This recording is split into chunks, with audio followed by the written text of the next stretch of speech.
ప్రపంచ ప్రఖ్యాతి వహించిన క్షేత్రం తిరుమల క్షేత్రం.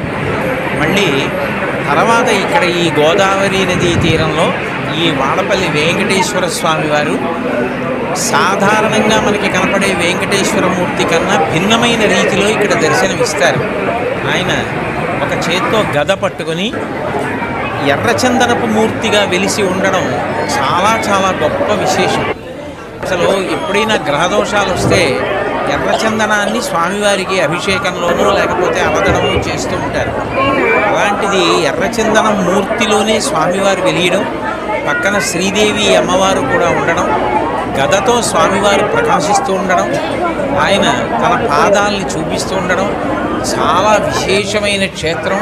దినదినాభివృద్ధి చెందుతున్న ఈ క్షేత్రం ధర్మానికి గొప్ప ఆలంబనం కావాలని, రాబోయే కాలంలో ఇంకా ఎంతోమంది భక్తులకి ఇది ఆశ్రయం కావాలి.